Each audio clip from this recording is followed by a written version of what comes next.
خداوند برای شخصیت هایی که عادتی مسجد دارند 4 وعده خوش کرده است.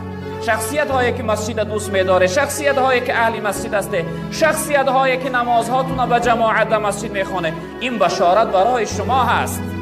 یکمش خداوند بروحین، خداوند وعده کرده است که حیات این جمله مردم حیات خوشبختانه میگردانم، حیاتشون بی غم و درد میگردانم، رنج و مشقت از حیاتشون دور بی برکتی از حیاتشون دور میگردانم. یعنی یک حیات شاهانه، یک حیات خوشبختانه برای اهل مسجد خداوند نصیب میگردانم. و رحمه، دویم خداوند وعده رحمت کرده است که اهل مسجد از رحمت خودم سیراب میگردانم. یعنی که رحمت الهی تمامی خوشی هایی که در دنیا و آخرت وجود دارد، رب العالمین گفته ای رحمتم اهل مسجد سیراب میگردانم. و الجواز علی الصراط، و برای اهل مسجد من یک خبری میدهم که از پل صراط گذشتن اونها را من به گردن میگیرم، اونها را از پل صراط میگذرانم. پل صراط چی چیز است برادری عزیز؟ یک راهی هست که به نهایت باریک، در یک روایت جناب پیامبرتن از موی سر باریکتر، از دم تیغ تیزتر در بالای دوزخ کشیده شده است. هر انسانی که جنت میخواه و داخل جنت میخواه شود باید حتما از روی پل صراط گذرد، چون که راه جنت است. پل صراط یک کوپری که هست، یک پلی هست که از بالای او انسان میگذره و در جنت داخل میشود.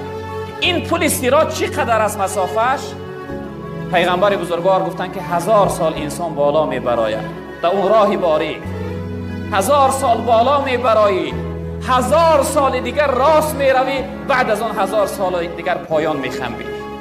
3000 ساله راهی که از موی سر باریکتر است، از دم تیغ تیزتر است.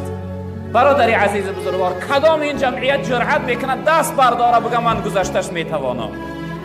تا الله رب العالمین به حال من و شما رحم نکنه، ما را از اون راه باریک پرخطر که در زیر اون آتش سوخته ایستاده است اهل دوزخ و دوزختی ها نمایان هستند، اگر رب العالمین ما را نگذرانه وای به حال ما. رب العالمین وعده کرده است که شخصیتی که محبت به مسجد داره، اهل مسجد است، من برای او خبر میکنم که از اون راه باریک خطرناک او را میگذرانم.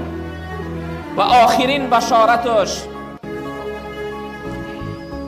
الی رضوان الله الی الجنه، پروردگار خبر و وعده داخل شدن جنت برای اهل مسجد داده است. برادری عزیز بزرگوار، خداوند تو را وعده کرده است که حتما من تو را داخل جنت میگردانم، اگر به شرطی که این مسجد آمدن در ریایی نباشه، خودنمایی نباشه، منافقانه نباشه، برای شور اندازی و خیانتکاری نه آمده باش، برای سخنچینی نه آمده باشی، برای آزار دادن مردم نه آمده باشی، برای تفریقه جمعیت و جامعه نه آمده باشی.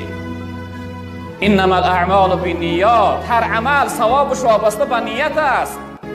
خاص نیتت عبادت و بندگی باشه انشاءالله داخل جنت میشوی، اما غیر از عبادت باشه وای به حالت برادری عزیز. پیغمبر بزرگوار صلی الله علیه وسلم در روایت دیگر فرمودند که من غدا الى المسجد او راح اعد الله له نزوله من الجنه كلما غدا او راح. هر شخصیتی که عادت داره سحرگاهان و بیگاهان به سوی مسجد می آید، سحر نمازی بامداد می آید، پیشین می خوانه، عصر می خوانه و بیگاه وقتی دیر نگاه نکرده نماز تراویح می آید. خداوند برای این شخصیت هر باری که مسجد می آمده است پروردگار در جنت براش یک بوستان سرا و یک ضیافت براش آماده می کرده است، براش تیار می کرده است.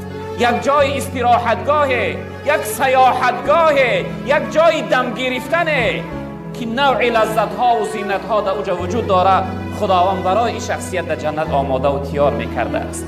برادر عزیز بزرگوار، در روایت هم داریم وقتی که روزدارها در این ماه زحمت میکشند، گرسنگی و تشنگی میبینند، رب العالمین با سوی جنت خطاب میکرده که ای جنت خود را زینت بده، خود را زیبا بگردان، چون که بنده های من برای داخل شدن تو خود را آماده کرده سادند. امروز در دنیا رنج میبینند، گرسنگی و تشنگی و ناراحتی میبینند، من اینها را از رنج و گرسنگی و تشنگی آخرت خلاص میگردانم. ای جنت خود را زیبا بگردان، زینت بده، خود را آماده کن برای بنده های واقعی و حقیقی من. برادر عزیزی که امروز مسجد آمده، این لحظه ملائکه ها و اهل جنت برای تو در جنت ضیافت آماده دارند. ان شاء الله بعد از اینکه از دنیا رفتی اون همه خوبی ها را از خود میکنی.